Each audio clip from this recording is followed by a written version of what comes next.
Hi, I'm Max from Games for Families, and today I'm going to talk to you about Rock, Paper, Wizard and explain to you why this is now one of our most played games and one that I pretty much take wherever I want to go gaming. It basically answers the question, what would happen if you took Rock, Paper, Scissors, made it multiplayer, increased the number of different gestures to 23 and slapped a Dungeons & Dragons theme on it? Let's see how it plays. The game is extremely simple. Each person will choose one of these gestures to make, and each of the gestures has a different effect. Some of them will be relatively defensive, so confusion's a really good one. It moves the other person along. Some of them will be attacking, and some of them will be to do with these gold points. The winner is the person who gets to 25 gold points, so these obviously become much more important over time. A lot of the defensive or attacking card gestures will move other players backwards and forwards, and essentially you will all simultaneously select one of these gestures and cast it like a spell at one of the other players. Then in order from the first player clockwise, these will be resolved, and that will result in a different, maybe some transfer of some money, some people moving back and forwards, or whatever it says on the cards. Then at the end of that process, the person who is closest to the dragon's treasure will get 5 gold coins, and the person who is second closest to the, I've just realised I haven't got their card out, the second closest will get 3 coins. Very, very, very simple. And then you simply take another gesture, the one to the one on the end of the line isn't used anymore, and you have a slightly different selection. So that keeps the game fresh. And then you move on. The next person is then first player, and you basically do it again. The only other rule is that if people get too far away, there's 3 squares on this side and 3 squares on this side, which are kind of out of the middle range. They move back into this square here. So you get quite a lot of people kind of clustering either side. You basically play until someone gets 25 gold pieces, and that's it. Okay, so I'm going to use our standard Games for Families scoring system, and I'm going to start with accessibility. This is a very accessible game.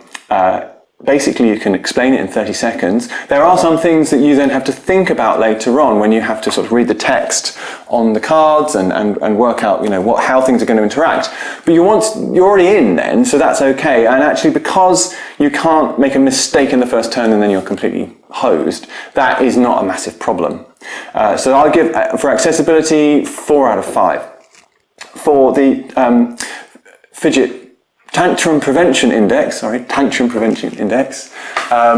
going to give it really quite a high score, because although there is an element of take that, you are literally taking things from other people, you are literally pushing each other back and forth, because it's dealt with in this very fast, breezy way. For a take that game, it's actually fairly high, so I would give it a 3, although it is possible to have tantrums. We just don't seem to have had many. For the fidget factor, so that's how much they keep engaged in between turns, how unlikely you are to have fidgeting and kind of children getting bored.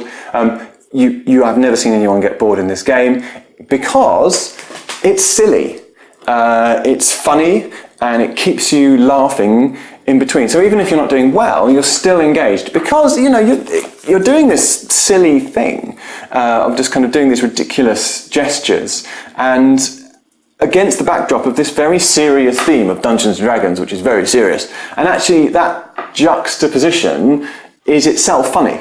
And I think what they've done brilliantly here is to make it a funny game that doesn't try to be funny. And I think that's how games get to be joyous and funny, is not by trying, but by just being funny.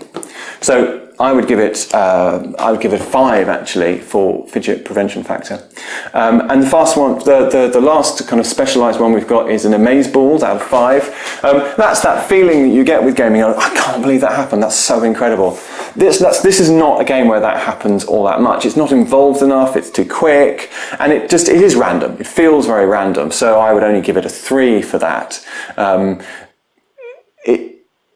It doesn't need it, but that isn't the feeling you get from Rock, Paper, Wizard. So what's my overall rating for this game?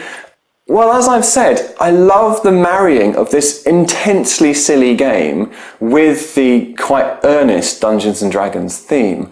And actually that makes it very appealing makes it very accessible to non-gamers, but particularly to non-gamers who are like teenagers. Because the Dungeons and Dragons theme is with this kind of primal hero narrative is really, really, really appealing to people, particularly in that kind of quite serious teenage years.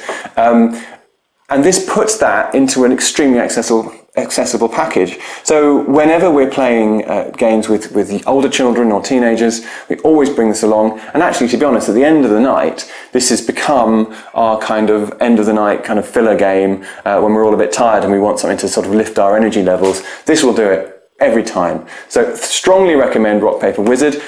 Obviously, as a gamer, you have to say it's not strategic. The winner is fairly random, and I'm sure there are all sorts of problems with it in terms of the particular combos perhaps not working out, and sometimes you can get cards that just aren't that much are very fun. Sometimes you get cards that aren't that much fun.